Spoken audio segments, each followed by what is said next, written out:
Tupo bado tunaendelea kuongea na kupiga story. Bado tupo tunaendelea kupiga story. Bado kidogo tumalize kupiga story zetu. Na Ufunuo Kwaya. Hicho ni kisima kama nilivyokueleza mwanzo, na huo ni moshi wanapika kule. Na shamba lipo huko pale nilikuelekeza awali. Bado tunapiga nao story. Sasa naenda kupiga nao na story na mtu wa mwisho kabisa katika watu, sio kwamba wa mwisho kuimba, yani kwenye foreign tulioanza nao kuongea. Labda nimuulize dada, naitwa nani? Mimi naitwa Felista Isaya, naimba sauti ya kwanza. Isaya yule nabii. Kama uwepo vile.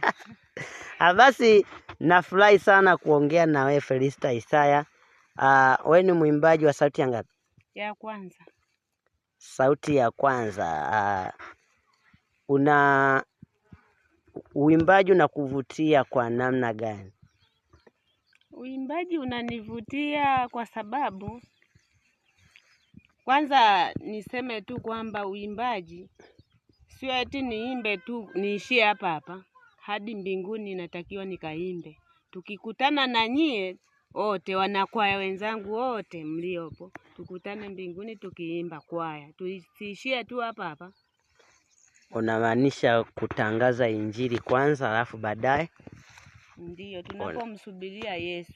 Asante. Naona mchana huu kutoka asubuhi tunapiga na nyie story, mnalima na sasa hivi mmepumzika na mnatarajia, mmesema naenda kwenye mazoezi ya kwaya.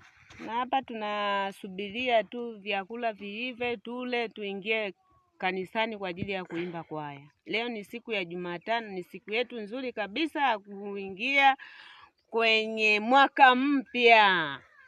Mwaka mpya. Nikuuliza swali kidogo.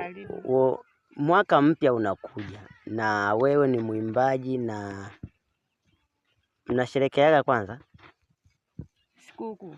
Mwaka mpya tunasherekea.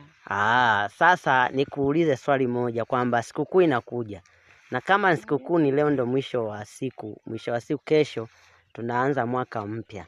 Umejiandaeje na watu umewahubirije injili kwamba tunaenda sasa kuvuka mwaka, na umejiandaeje na watu umewaandaeje kuvuka mwaka?